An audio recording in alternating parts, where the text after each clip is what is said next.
Hello everyone, and welcome to A Romantic Rendezvous Lockdown with Marie Force. We're all delighted to have Marie with us here today, and we look forward to asking her lots of questions, which I'm sure she's used to. I'll start with a brief introduction of Marie. She's the New York Times best-selling author of many contemporary romance, romantic suspense, and erotic romance series, including Gansett Island, Fatal, Treading Water, Butler, Vermont, my personal favorite, and Quantum. She also writes single-title romances. Her latest release is All My Loving, the final book in her Butler, Vermont series, and she has a new series which will be released on 11 August called Miami Nights. Book one in the series is How Much I Feel. Her books have sold more than 10 million copies worldwide, have been translated into more than a dozen languages, and have appeared on the New York Times bestseller list 30 times. She's also a USA Today and Wall Street Journal bestseller, as well as a Spiegel bestseller in Germany. Her goals in life are simple: to finish raising 2 happy, healthy, productive young adults, to keep writing books for as long as she possibly can, and to never be on a flight that makes the news. I'm Laura Boone. Marie, welcome. Thank you. Thank you. I want to add one thing though. So All My Loving is not the last book in the Butler, Vermont series. So if that got out, it could be a bit of a problem. Okay. Well, I'm happy to hear that as well. Recent. It's the most recent. Okay. Yeah. Yes. But I've promised the readers 2 more and they're going to get them. So I just got to make sure to fix that one. Thank you. Yes, that's good to know. I'm delighted. Marie, before we get into the questions, would you like to tell us a bit about your new series, Miami Nights? Because that's going to happen any day now after our conference. Yeah, so it's out August 11th. Book 1, How Much I Feel, and book 2, How Much I Care, which I finished this week, is out the following week. I've done this before. I've launched a series with close-up, 2-week or 3-week in a row launches, and it always gives a series a nice boost, and I'm really excited. So the first book is with Montlake, and the second book I'm doing on my own. I'm going to take the series on my own, and so I just figured, why not do them together? And so that's the plan. And now it's set in Miami. I've actually spent a lot of time there in my life. My father was a big fan of South Florida, and he went to school there. And at the end of the book, I kind of explained my connection to Miami and South Florida. My dad never would have come home to Rhode Island in a million years. He loved Miami and Florida so much, but his mother was widowed and he was an only child. So he did the right thing and came home, met my mom, and the rest is history. But every chance he got, we were in Florida. So spent a lot of time in Miami, Key Biscayne, in that area when I was a kid. Always wanted to do something with that as an author. So I'm very excited to be writing in that very vibrant, diverse city. The heroine in How Much I Feel is half Italian and half Cuban, and had a lot of fun with that. And really just a great dynamic city to set a series. So looking forward to How Much I Feel, How Much I Care, and then How Much I Love will be out early next year. And from there we'll see how it goes. So, and this series is actually going to be my first direct to Kindle and KU. I've never done that before, and I'm looking forward to giving that a whirl. So new things as well. That's really exciting. Yeah. Why not? Shake things up, right? Absolutely. I've been doing a lot of talking with my readers who don't read on Kindle about how they can get the free Kindle app and access the books or buy them in print or audio. So there's lots of options. Okay, that's great. I do think that with the free Kindle app, it does make it easier for people who aren't on Kindle to access things. And of course, as you say, there are always other options. And I read exclusively on my phone on my Kindle app, and I love it. So I actually find it to be much easier to manage than the big Kindle. So yes, I'd have to agree with that. This is my key to reading. Always with me. Always with me. Okay, well, moving on to our questions. Let's start with Angie, as she was first into the waiting room. Angie, if you'd like to go ahead and ask Marie your question. Yes, definitely. Hi, can you hear We I can, can. yes, go me? ahead. Okay, great. Oh, it's great to finally meet you virtually. Um, Thank you. yeah, well, I got a couple of questions. First of all, in isolation and quarantine, have you found yourself writing more? Yeah, I wrote a ton. I wrote the equivalent of like almost 3 books since the beginning of March, and I've written a ton, and to the point that I've like been driven to the chiropractor for all the aches and pains, and the old gray mare is not what she used to be. So yeah, I've written a ton. I wrote the New Vermont book. I wrote the second Miami book, and the New Vermont book came out really long. It was almost 100,000 words. So I'm kind of counting that as almost 2 books. But I wrote a ton. I was really very determined to not allow everything that's going on in the world to derail me, because it's so easy to allow all that in and let it mess with the creative process, as we know as authors. And so I was very determined to not allow that to happen. So I know it's like sometimes easier said than done, but I was very focused on that.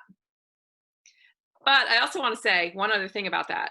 My life didn't change very much. And I understand and appreciate that a lot of people's lives changed very dramatically. You know, my niece has suddenly had her young child home and she's homeschooling, and people are trying to work and this and that and the other thing. My life, my husband's life didn't change dramatically, except for both of our children, who are almost 25 and 21, were suddenly home with us because we all quarantined together. So that was the only thing that really changed. So for the most part, my routine stayed the same, and I took comfort in that, and it helped to keep the words coming. That's great. Just one last comment. I love Sam and Nick. Keep those books in the series coming. Thank you. I'm actually, you know, I've got a lot of thinking to do about how best to proceed with that series in light of current events, and it's on my mind. Let's put it that way. Good. So Thank you. Now we can ask Kim to proceed and ask her question. Kim, are you there? Hi, can you hear me? Sorry, I've got a 2-year-old. My question is, once the coronavirus is over, when will you be back in Australia? And if you're going to still continue to write some more of the Fatal series? So that's a good question. I really did love my trip to Australia in 2014. We were there in August of 2014, and we were also in New Zealand, and we loved both so much. It's hard to believe it was already almost 6 years ago. I will tell you that I have made a very conscious decision long before coronavirus to get off the travel bandwagon, because I really, the older I get, the more of a homebody I am.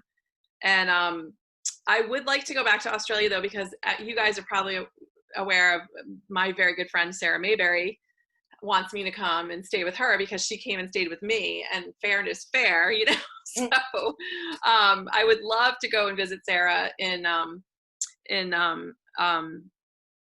why am I drawing a complete blank? I know exactly where she lives. I'll come up with it. And so, you know, I would like to get back there. We only really saw Sydney, and I know there's so much more to see. It's definitely, if I had a short list, it's on it. She lives in Melbourne. Thank you. Geez, what a brain fart that was. I've known that for, 15 years. I've known her. I know where she lives. So I would love to get back there. It's definitely on my short list. With Germany, I have to get to Germany. I mean, my books are crazy popular in Germany, and I've never been there except for like 5 days. And we waited on a military flight when we were still stationed overseas. And so I spent 5 days sitting in a army installation in Ramstein, Germany. Otherwise, I've never been there. So I definitely owe my German readers a visit too. So those are the 2 places that I would really like to get to if I decide that I've got the travel bug again. But for right now, I'm kind of sticking close to home. Especially, let me just add, I was out of the country when like the hammer came down on the pandemic, and it was a little bit scary wondering if we were going to be able to get back in. Yes. So the thought of leaving the country again anytime soon does not necessarily appeal after that experience. But yeah, that was kind of crazy. So Great. Kim, do you have any other questions? The second question was if the Fatal series are still going to continue. Yeah, so I'm doing the Fatal series as an indie going forward. I've left Harlequin. I'm going to do it on my own. I'm working on the next book right now, book 16, which is Fatal Fraud. As I mentioned earlier, in light of the current events in the United States with the very significant issues with Black Lives Matter, and just trying to be on the, you know, an advocate and an ally, because it's a very important time in our country, and you know, trying to make it so that people have all the same rights, and the police are under very big fire, as you know, probably should have happened a while ago, a long time ago. So it does put me in a bit of a bind with the series and how to go forward writing about cops in this current environment. So I'm very aware of that and thinking about it and trying to stay cognizant of, you know, my responsibility to be a good ally and to make sure that I'm telling the right story at the right time. So something I'm thinking a lot about right now as I go forward with the series. And I've got a lot of fun plans for Sam and Nick. A lot of things I'd like to do. So I'm just kind of taking the next couple weeks to sort of figure out the way forward. And I think I have a good plan. Talking to a lot of people and working on the next book and the next two, really, at this point. So. Great. Awesome. Thank you. Thanks, Kim. Now, let's see. Alison, what would you like to ask Marie? Hi, Marie. How are you? Hi. I'd like to ask, are you, with current events, with isolation and things like that, looking forward in new mediums in which to show your readers, having things like virtual readers' weekends, things like that? Just because for us here, we're trying to get an understanding of what the scenery's like. I actually think that's a really fun idea, and I saw the on the list of questions that was sent over ahead of the chat, and I thought, wow, that is kind of a fun idea, and I'm just trying to think of how we could do it. You know, I'll think about that. It's a great idea. If there's some way we can pull it off, we would love to. We've had people come from Australia to Reader Weekend, which was exciting. And I know that, you know, it would be great if I could do something like that. If I got to Australia, I would love to do something like that there. But we'll see. Yeah, I'll bring that up to my team for sure. Okay. And one of the other questions I had was, are you looking more to do any more crime series? No. I am committed to the Fatal series. Has an indefinite, no expiration date, no end in sight, no time that I don't want to be writing it. And I don't intend to add to my romantic suspense. If anything, I've definitely gone more in a much more straight contemporary. Just my whole self wants to write straight contemporary. And it's just really where my comfort zone is. And I absolutely love writing the Fatal series. I have no plans to not write it. Obviously, like I said, I've got some, you know, some things I need to work out, storytelling, and, you know, just trying to make sure that the series is relevant at this moment. And I want to make sure that we do it right, you know, and so that's where I'm at with it right now. But as far as writing more crime or more police or more suspense, no. Mm-mm. Okay, thanks for that. I'm not saying never. I'm just saying I can only speak for like what I'm thinking right now, you know, so. Great. Thank you very much, Alison. Alexis, would you like to ask your question? Hi, Mary. Hi. I was just going to ask you, well, I had a few. I don't know. I got very excited. Who is your favorite character in each series? Who's my favorite character in each series? So in my favorite character in all books is Sam from the Fatal series. She is the most fun to write. My favorite character in Gansett would have to be Mac McCarthy, and his father, Big Mac. I would say in the Green Mountain series, and in Butler, Vermont, I would say it's probably the moose. He has a cult following. Fred the Moose. When I threw a moose named Fred in there, I never imagined that he would take on a life of his own, but he has. I mean, our entire Green Mountain, Vermont book reader group is all moose pictures, moose videos. It's a moose-astrophe. And then from Treading Water, it would have to be Jack Harrington, who was the first character I ever wrote about in a fictional situation. So he sort of started showing up about 18 years ago in my psyche and demanded I tell his story, which I finally did and finished in 2005. So it's been 15 years since I finished my first book. And then I finished that series with the 5th book earlier this year, which was something that the readers had been asking me for 7 years. So it was really thrilling to revisit the family that started everything. And in Quantum, my favorite character is, oh, that's a tough one. Maybe Leah. Leah was really fun to write in Quantum, and she had some very funny things happen, and I really loved writing. That particular book was really fun to write. So, I have a few more. Sorry, I'm very selfish. That's okay. Go for it. That's absolutely fine. Would you ever consider having an Aussie come to Gansett Island?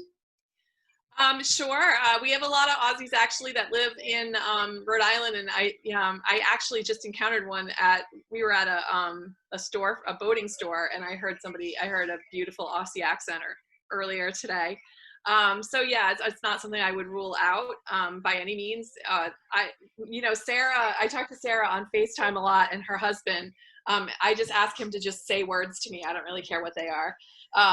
Because I think he has got the sexiest voice. I want him to record all of my audiobooks for me, and he's not cooperating with my plan. But I love the Aussie accent, so I would, yes. But it's just a matter of finding, a fit. And people are always saying to me, like today, somebody said to me, like, why haven't you ever had a service dog in your books? And I'm just like, I don't know. Like, like, do I have to have everything? So I said I've had characters who have infertility, abuse, I've had, rheumatoid arthritis, dementia. Like, I mean, it's not like they're all perfect, so, but he was like really advocating hard for a service dog, I guess. So I guess it's something I'm lacking, but, you can't, it's so hard because you can't do everything that you want to do, but I would love to have it. I should bring an Aussie there for, race week or something some year at Gansett Island. So I'd be in for that one. What would you say to someone who has so many ideas of stories but can't fully write a novel? Well, I mean, I think it's a matter of whether or not writing is something that you just feel called to do. Some people are great storytellers, but they're not necessarily great writers.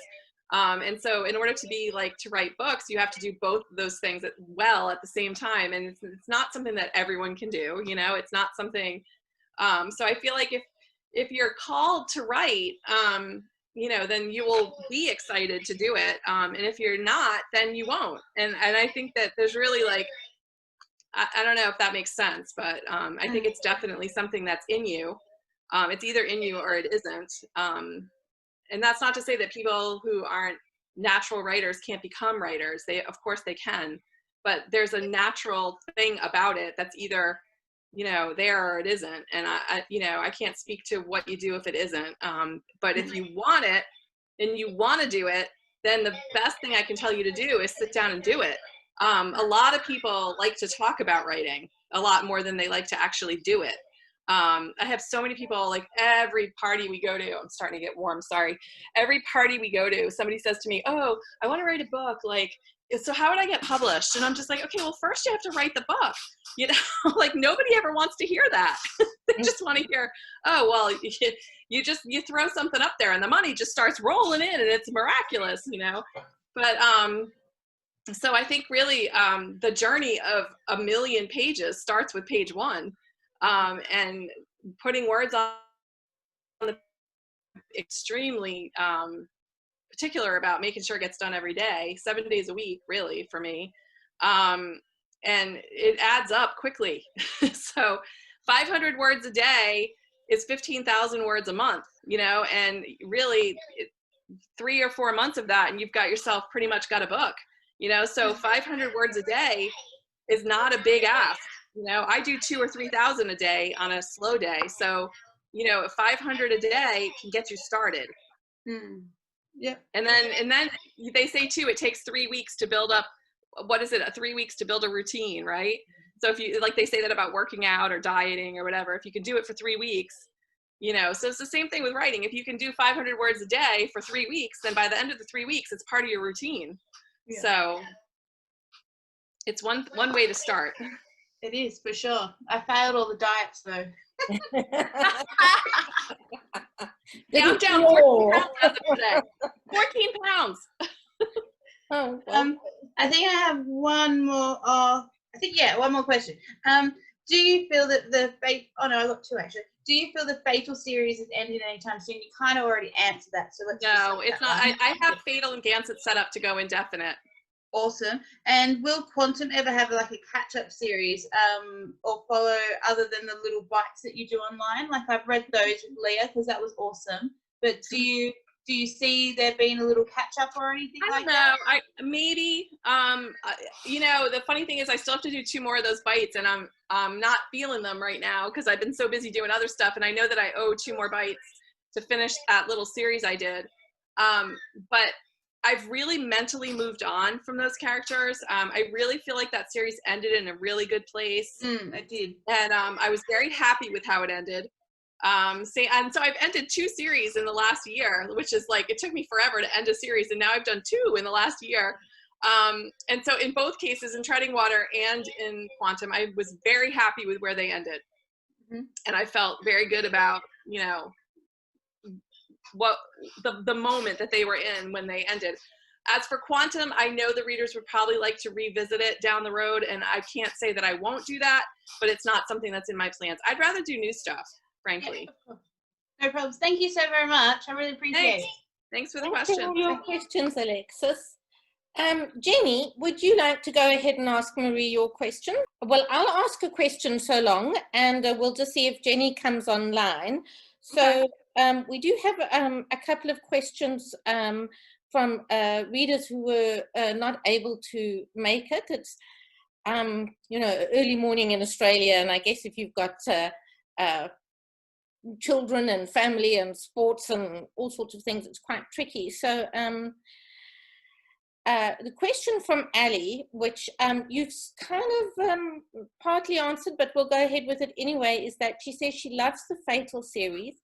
How many do you plan on? And do you have an idea for the ending of the series? No, I don't have any idea for an ending. I don't plan anything really. I really don't. I don't like set out to write. Like, so when I first started Fatal, I thought I was going to write a book or 2, and then suddenly I had written 3, and then, you know, suddenly I'd written 6, and then suddenly I'd written 9, and then, oh my God, this is a series. And now I'm at book 23 with Gansett, and it's like, I don't even know how that happened, you know? So I just write it. I don't look too far down the road and like get into all these, like, I know so many authors have like these big spreadsheets and plans and things on the wall, and I don't do any of that. I just write, you know, and hope it comes out okay.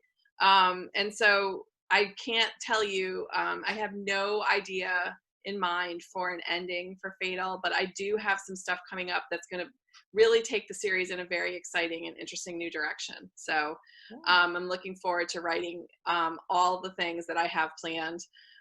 Sam and Nick will remain in my life for as long as I'm writing. So I have no plans to abandon them or Gansett Island. So I do have plans to probably end Vermont after 2 more books. We'll see. And then I've got this new series with Miami, and I've got other things I'd like to do. So it's all good. Okay, great. I think Jenny is back with us. Jenny, would you like to ask Marie your question? Can you hear me? Yes, we Yeah. can. Actually, everybody's asked the questions I was going to ask, so now I've got all my answers. But I really love your writing, Maria, and I find it hard to read another author's book, actually, because I keep coming back to all of yours. But that's really nice. Thank you. Yeah, no, but Yeah, I wish you could come to Australia. I would really love to meet you. I would love to. I just wish it wasn't a 14-hour. Why does it have to be a 14-hour Yeah. flight? Yeah. So Exactly. to somebody who doesn't like to fly.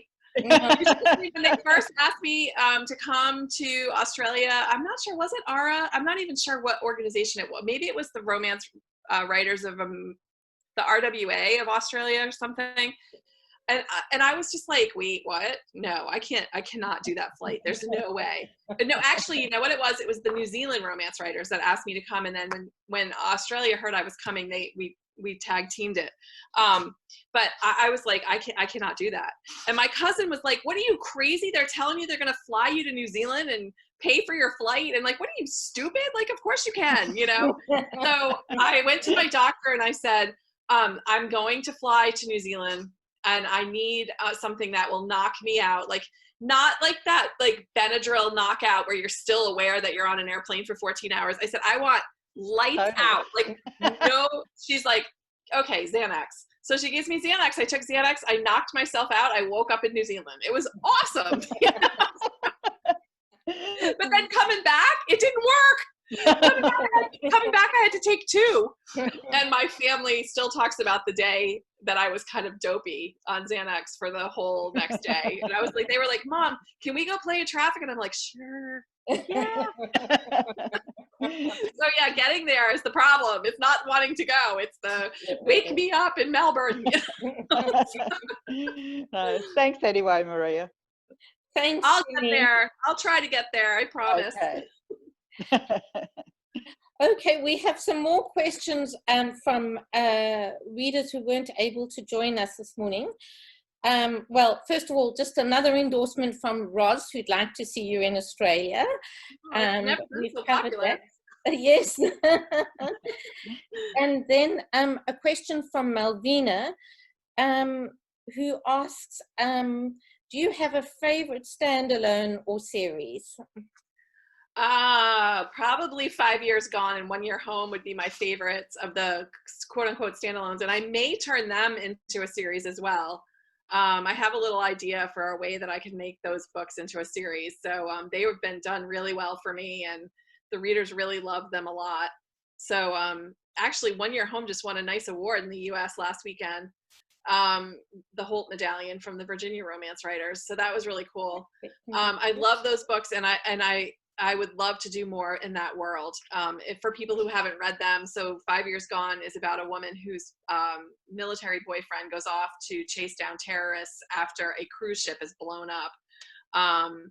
It's her story of he basically disappears off the face of the earth for 5 years. And it's basically what she does in the meantime. Because he's in a special forces unit that he's not even supposed to have a girlfriend. So it was like really, really great, like to write that conflict of like, what do you do, you know, and when do you say enough is long enough, you know, to wait for somebody to come back when you don't even know if they're still alive. So I really enjoyed writing that conflict in those books. 5 Years Gone was a Rita nominee.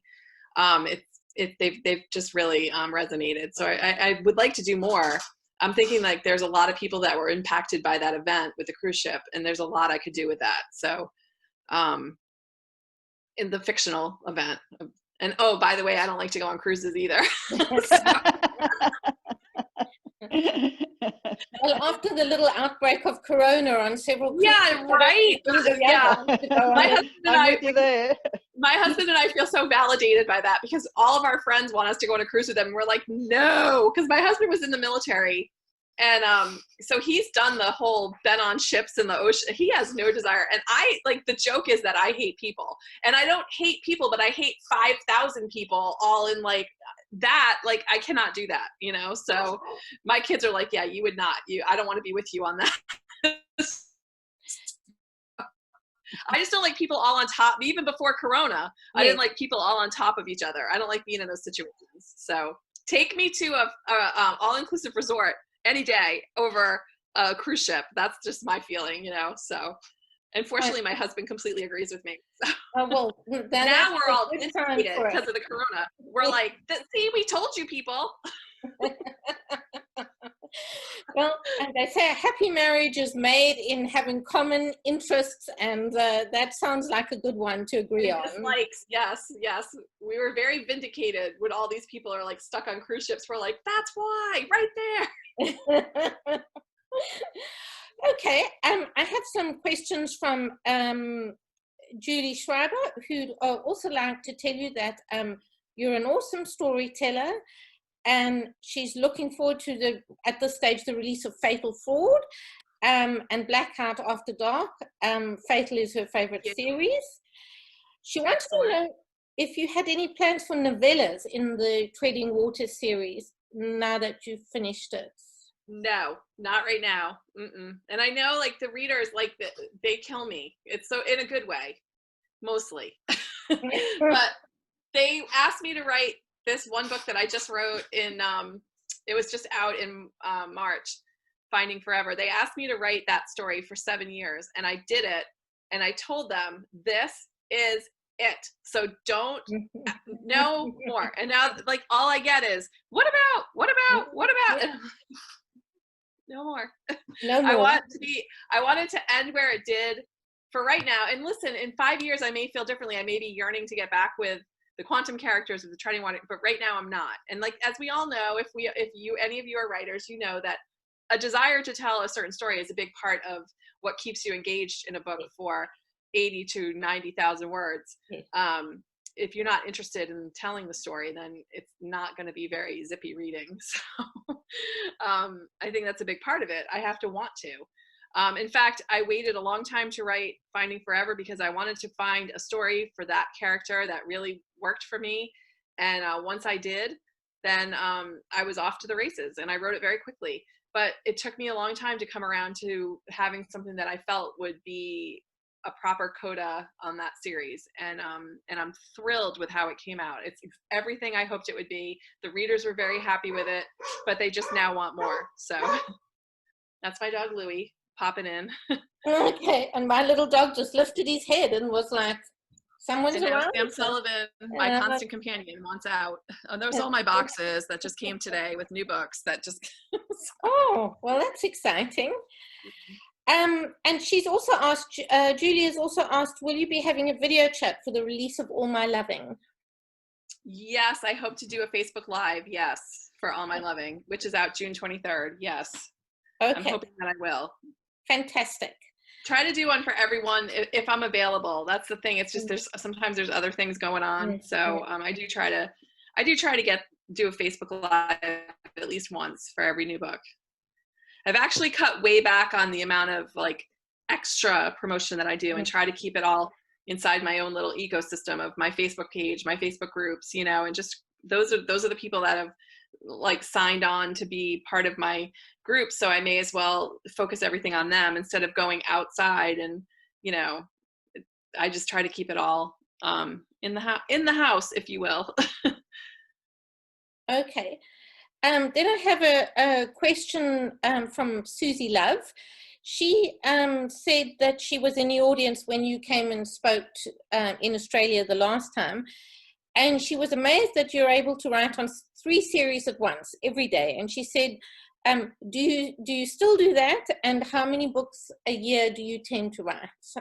So I write between 7 and 8 a year, and I work on all 3 series every day. Not necessarily words on the page, but there's always something going on with one of the series, like whether it be, you know, one book's in editing while another book is in development, while another book is being released. You know what I mean? So it's like every day I'm engaged with all of those characters in the series. As far as putting words on the page every day, I don't do it in every series every day. But I do write, often have 2 books going at the same time. I just finished one yesterday. The second book in the Miami series I finished yesterday, but I've already 10,000 words in Fatal book too. So, I mean, there's always something else going on as well as the one that's due first, you know. So I do write 2 at the same time. Okay, that's very interesting and very encouraging, it has to be said. Then I have a question, and you alluded to that briefly when you were talking about how you've taken a series back from Montlake and one back from Harlequin. And so I know you've been both traditionally published and you've self-published. How would you compare the two experiences, and which do you prefer? So I'm very happy being independently published. I like having the control of every aspect of what the book looks like, what the book sounds like, I've had good experiences with publishers. You know, I've been with about 5 of them. I'm not going to sit here and say, oh, it's all this and that or the other thing. I made a very nice amount of money with the publishers, but I vastly prefer doing my own thing. Okay. It's also more profitable, frankly. Yeah, but I think from what a lot of authors have said, it is really the satisfaction of having control over the process from beginning. Yeah, that and I just frankly make more money on the indie side. Well, so that's fantastic too. Yeah, I mean, yeah, I mean, if you have a choice between, you know, and I didn't take the series back from Montlake. They chose not to do the series. They chose to do one book and not do the series. I wanted to do the series, and so it wasn't like there was any kind of an issue there. It's just they chose not to do a series, and I wanted to. So so that's what I'm doing. Okay, great. Sorry, I didn't mean to imply. No, that's okay. I just want to make sure I say that properly. Yeah, no worries. Yeah. Then you, of course, you have a lot of books published in foreign language editions. What was the process for that as an indie author or publisher? So it depends. Like for Gansett in, say for example, Gansett in Germany is published by Montlake, Germany. The Green Mountain series in Germany is published by a publisher called Fisher, and they just bought books 11 and 12. I also have translators who do books that aren't with publishers in German, French, Spanish, and Portuguese mostly, some Italian. And so I do a lot of that on my own. I have a really great team of people that work with me that make it possible for us to do those things. So anything that I can do on my own, I do. There's a few instances where obviously it makes sense for me to continue the series that are already with publishers with them. And I've had good experiences with Montlake and Fisher in Germany, and happy to continue with both of them. Just sign new deals with both of them for more books. So I think it's mostly just a matter of trying to make sure that my goal is to be everywhere the readers are. And there are a lot of romance readers in Germany in particular. France to a secondary extent, Brazil and Spain, not quite as much, but Germany's crazy in a good way. So that's why I got to get there at some point. Well, is the flight shorter than the one to Australia? Yeah, but it's still pretty long. It's like probably 8 hours to go from Boston to Munich. It would probably be 8 hours. That's a long time. But it is. One Xanax. But maybe only one Xanax for that trip. So. Yeah, I did do, we went to London and Rome last year. We did book signings in 2 weekends in a row in London and Rome. And I just get on those planes and I do my thing. And I'm just like, but it's never my favorite place to be. Never. Like I cannot wait to get off. The minute I get on, I cannot wait to get off. So.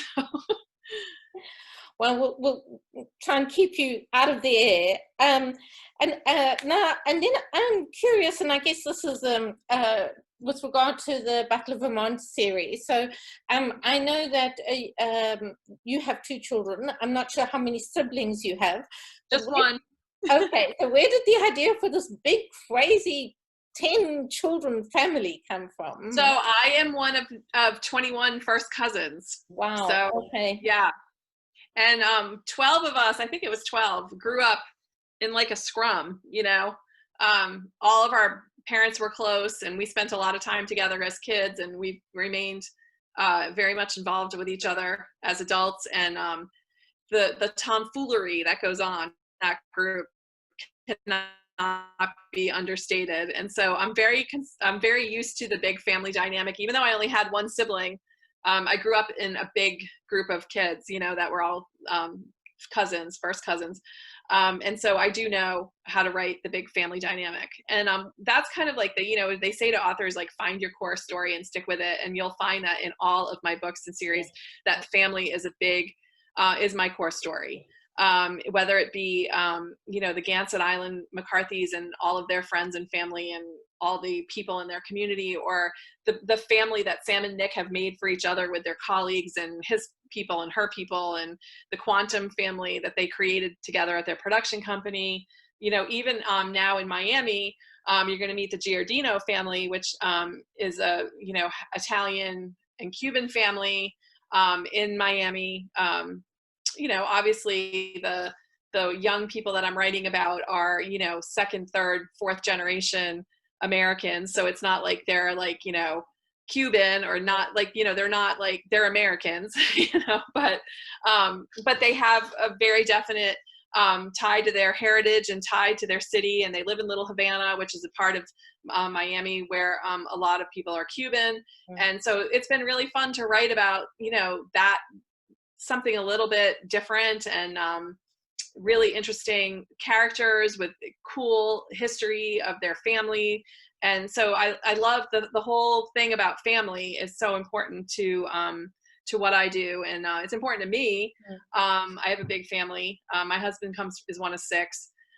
So, you know, I come from that, and I have it on both sides, really. So one of the hardest parts of the pandemic is not being able to see any of my cousins for months, you know, which is so unnatural to me. I just saw my brother for the first time in 3 months last week. So, you know, obviously we've all been through that. So, but I do spend a lot of time with all of them. So it's been weird to not see them. I can imagine. Very strange. And I think it's a global experience that all of us will be able to share and relate to. And that's what we've been saying too. It's like the great equalizer, because every single human being on the planet is in the same boat right now. And how often can you say that, you know? Not often, no.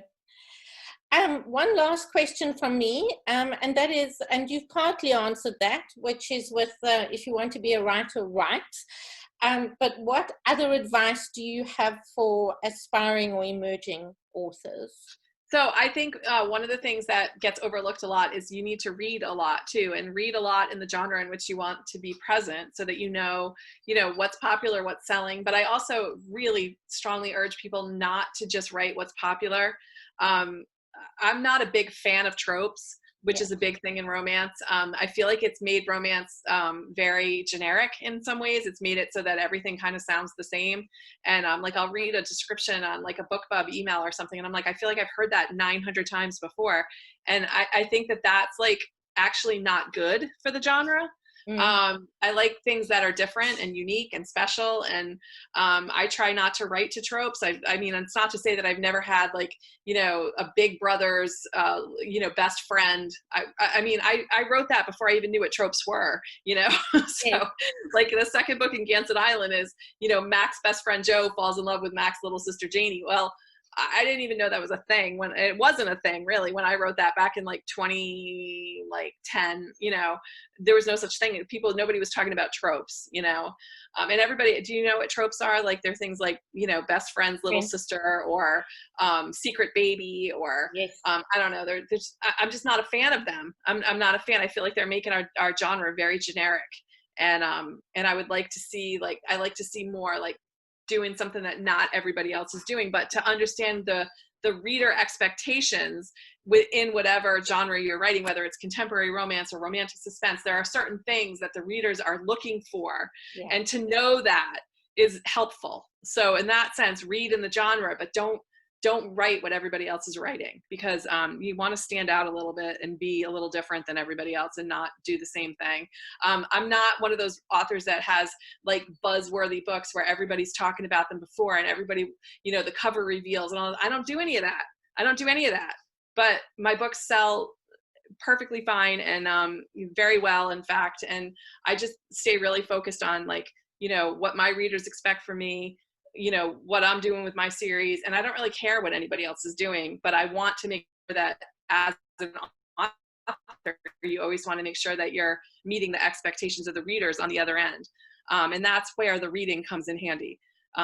if you find like you want to write series, people, I always say to people like, oh, how do I write a series like yours? Well, read mine, read other people, see how we do it, you know, get the nuts and bolts of it. Don't just read it for the story, but read it for the execution too, and see like, you know, what is it that keeps you turning the pages, and try to figure out what is it and how you can bring that to yours, obviously in your own way. This is one of those businesses where imitation is not flattery. So, you know, do it your own way and be special and unique. And I think that's really something that is getting lost right now with so many people writing romance. Is the uniqueness that makes readers very interested in you and your books and everything, and to try to keep them so that they're not like everyone else's, is part of the challenge right now.